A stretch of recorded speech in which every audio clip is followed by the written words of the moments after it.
अस्सलाम वालेकुम, मैं हूं सर अलीम, हाजिर हूं एक नई वीडियो के साथ। दोस्तों, अगर आप बगौर जायज़ा लें, दुनिया में कई ऐसे ममालिक हैं जहां पर कोई भी मसला नहीं है।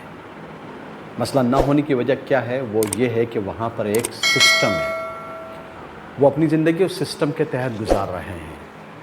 जबकि हम कितने बदकिस्मत लोग हैं, हमारे पास सब कुछ है और हमारे पास खुशी नहीं है, इत्मीनान नहीं है।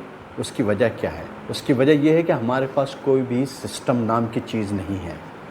और रही सही कसर जो हमारी बेचैनी और बेकरारी की, वो ये है कि हमारे पास पॉलिटिकल स्टेबिलिटी नहीं है। एक पॉलिसी आज बनाई जाती है और कुछ अरसे के बाद आने वाली दूसरी गवर्नमेंट उस पॉलिसी को बिल्कुल चेंज कर देती है। एक पॉलिसी के तहत एक बिजनेसमैन, एक पढ़ने पढ़ाने वाला शख्स कोई दिमाग बनाता है कि मुझे आगे चलकर ये करना है, after 2 years, after 4 years, after 5 years.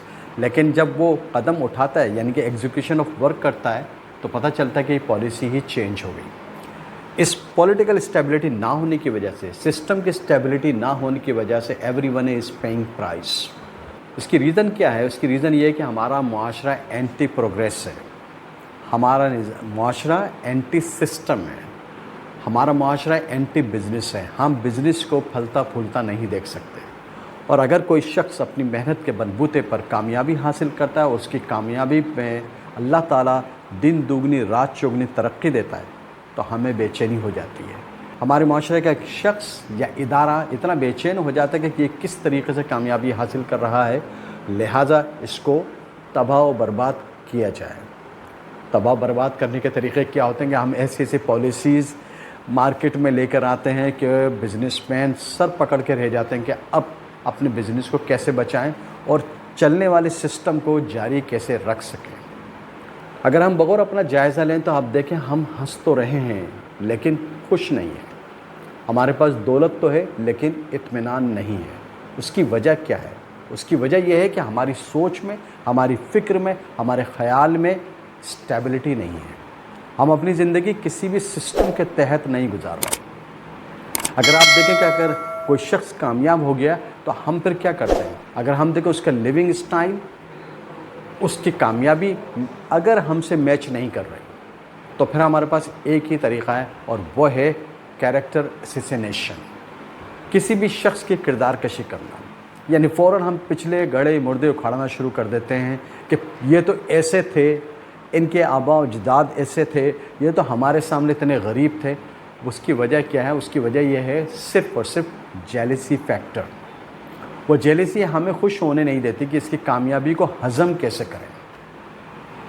My request कि हम अपने इस सिस्टम में तब्दीली लेकर आएँ। और अगर हम किसी ऑर्गेनाइजेशन में काम कर रहे हैं तो हम उस ऑर्गेनाइजेशन में हमेशा फाइंड फॉल्ट में रहते हैं, यानी ये सोचते हैं कि इसके अंदर ये कमी है, इसके ये शॉर्ट कमिंग्स हैं। हमारी क्रिटिसिज्म जो है वो नेगेटिव होती है।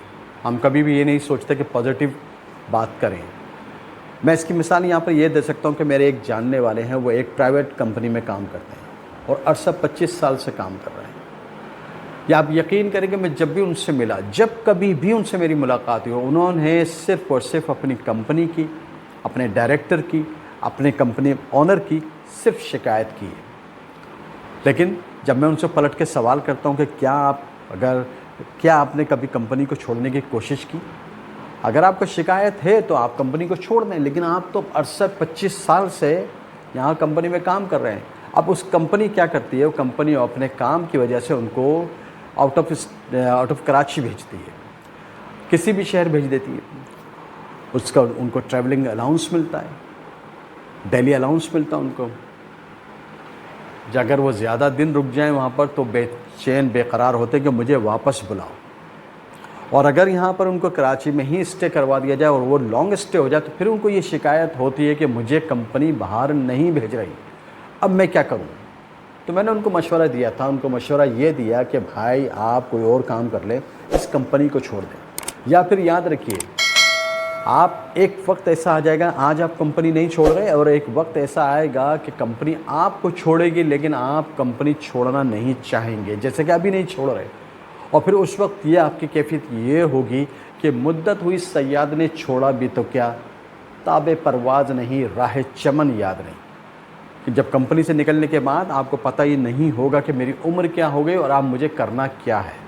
اور پھر ایسا ہی ہوا، ایک دن وہ کمپنی گئے، صبح جیسے آفس میں جا کے بیٹھے، ان کا جی ایم یا جو بھی ڈائریکٹر ہے ان کو بلایا گیا اور ان کو بتایا گیا کہ now you are fired, your services are no more required, آپ جا سکتے ہیں۔ وہ ایمٹی ہینڈڈ کمپنی سے باہر نکل آئے اور ودن سیکنڈ یہ سمجھ لیں کہ 25 سال کی کام ان کے سامنے سے گھومنے لگا، پتہ چلا کہ زندگی ضائع کی یا یہاں پر کچھ حاصل کیا۔ جیسا میں نے پہلے ہی کہا کہ ہمارا معاشرہ اینٹی بزنس ہے، اینٹی پروگریس ہے، ہم کسی کو بھی ترقی کرتا ہوا دیکھ نہیں سکتے۔ ہمیں اپنے اندر اسٹیبلٹی لانی ہے، اپنی سوچ میں، اپنی فکر میں، اپنے خیال میں، اپنے کام میں۔ ویٹ کرنا پڑے گا کامیابی کے لیے، ہمیں صرف کام کیا کرنا ہے، کام کرتے رہیں، keep doing the work, ultimately we will get the result and fruitful result. ہم پیشنس کیوں نہیں دکھاتے؟ ہم صبر کا مادہ کیوں نہیں رکھتے؟ ہمارے اندر وہ جستجو کیوں نہیں ہے کہ ہم کام کریں اور پھر انتظار کریں کہ انشاءاللہ تعالی ہمیں فروٹفل رزلٹ ملے گا، we will get the result according to our expectations, لیکن ہم ایسا سوچتے نہیں ہیں اور نہ ہی اس پر عمل کرتے۔ اگر ہم بغور جائزہ لیں اپنے معاشرے میں، سیاسی ہو یا سماجی، ٹاپ ٹو باٹم، تو ہمیں نیگیٹیوٹی کی جڑیں بڑی گہری نظر آئیں۔ ہر شخص نیگیٹو سوچتا ہے۔ ہماری تربیت ایسی ہوئی، ہماری تعلیم ایسی ہوئی ہے، کیا وجہ ہے اس کی کہ ہمارے پہلو جو بھی سوچنے کا پہلو ہے وہ نیگیٹو ہے۔ اور اگر ہم کسی کو مثبت پہلو کی طرف راغب کریں تو ہماری بات کو وہ سمجھتا نہیں ہے۔ کہتے ہیں کہ نیگیٹیوٹی بڑی اسپریڈ لائک جنگل فائر، تو وہی ہمارے معاشرے میں ہو رہا ہے کہ ہم برائی کو بڑی تیزی کے ساتھ پکڑتے ہیں، لیکن سچائی یا اچھائی اس کو کبھی بھی پنپنے نہیں دیتے۔ اگر ہم دیکھیں اپنے نیگیٹو پہلو کی وجہ سے، نیگیٹو تھاٹ کی وجہ سے، نیگیٹو مینٹلٹی کی وجہ سے جہاں پر بھی آج ہم کھڑے ہوئے ہیں، جہاں پر بھی ہم کھڑے ہو کے پچھتا رہے ہیں، اس کی صرف وجہ یہ ہے کہ ہم جہاں کھڑے ہیں اپنے پاؤں پر چل کر آئے ہیں، کوئی ہمیں لے کر نہیں آیا۔ We have to be positive and we have to appreciate positive thoughts.